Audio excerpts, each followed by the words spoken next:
Bonjour à toutes et à tous, ceci est un extrait que vous allez écouter dans un format beaucoup plus court, un extrait d'un épisode qui a été réalisé précédemment. Si vous avez envie de l'écouter en entier, il suffit de cliquer dans les liens de l'épisode pour pouvoir accéder à l'épisode en entier. Je vous souhaite une très bonne écoute. Qu'est-ce qui est le plus difficile, là, je vais me mettre du point de vue des enfants, quand un des deux parents, parfois il y a les deux parents qui sont militaires dans les familles. C'est pas rare. Oui, voilà, c'est assez, j'imagine que c'est fréquent puisqu'on se rencontre souvent sur le lieu de travail, bien sûr. Qu'est-ce qui est le plus complexe pour les enfants à vivre dans ces semaines, mois d'absence d'un des deux parents? Alors je vais te dire, ça dépend vachement des enfants. Ça dépend beaucoup de l'organisation aussi de la famille.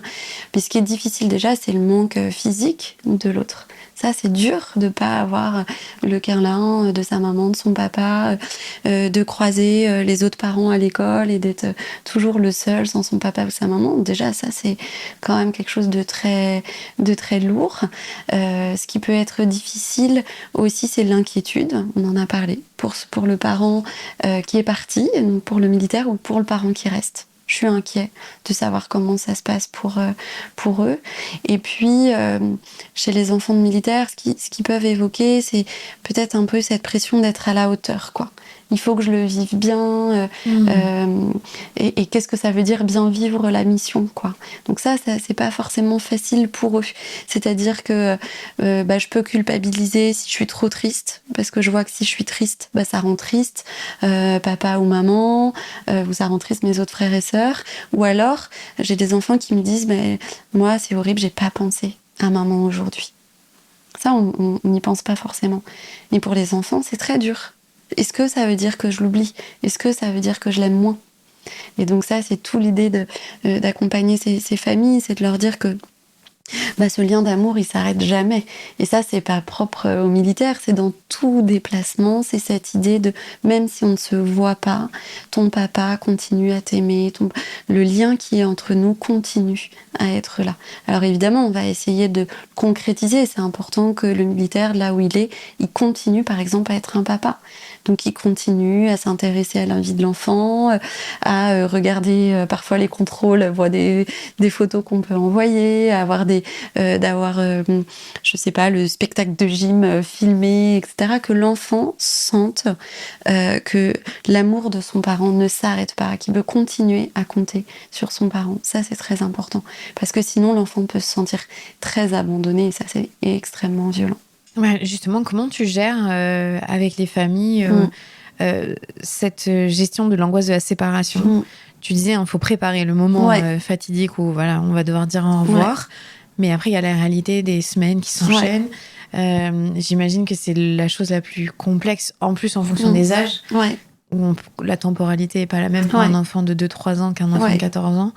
Comment est-ce qu'on fait ça ? Déjà, donc on le prépare, on explique à l'enfant ce qui va se passer, quel que soit son âge. Donc même in utero, on parle à l'enfant, moi ça m'est arrivé plusieurs fois en séance, de m'adresser à ce petit enfant à naître pour lui dire, voilà, peut-être ton papa sera pas là quand tu viendras, mais ton papa continue à exister, son amour pour toi continue à exister. Donc ça, c'est très important de mettre des mots, de bien expliquer, d'expliquer aussi pourquoi le militaire part, donner des informations d'où il part quand c'est possible. C'est pas toujours possible. Après, ce qui va être important pour un enfant pendant la mission, ça va être 3 choses. Ça va être déjà qu'il ait des outils pour se représenter le temps. Le fameux calendrier avec le nombre de dodos, aussi ce qui se passe dans la journée, ce qui va se passer dans le week-end, ça c'est très important. Ça montre qu'il y a un début et qu'il y a une fin. Alors, on est toujours flou sur la fin, parce que le militaire, il rentre jamais à la date prévue. C'est un gros classique. Donc, il faut toujours être un peu flou. Mais voilà, qu'il ait des outils comme ça, et puis des outils pour se connecter à son père. C'est un peu des doudous, en fait, qui font le lien entre son père ou sa mère et lui. La dernière fois, je donnais une conférence dans un régiment, et puis pendant la conf, Il y a la montre d'un monsieur qui a sonné. Bon, voilà, très bien. Et puis il vient me voir, il me dit « Oui, vous avez vu, ma montre a sonné, je suis désolée. » Je dis « Vraiment, aucun problème. » Il me dit « Est-ce que vous comprenez pourquoi elle a sonné ?» Moi, j'étais pas très fraîche. Je dis « Bah non, et tout. » Et ce monsieur, je lui ai demandé l'autorisation si j'avais le droit d'en parler, donc je le fais tranquillement. Il m'a dit « C'était trop beau. » Il m'a dit « Parce qu'elle sonne toujours à la même heure, et celle de mes enfants aussi. » Comme ça, quand je suis en mission, je règle sur la France pour que ça sonne et je sais qu'ils pensent à moi et moi je pense à eux. Magnifique. Magnifique. Donc là, c'était la montre, parfois c'est les dessins, parfois c'est les doudous, parfois c'est un objet que le militaire a donné à son enfant.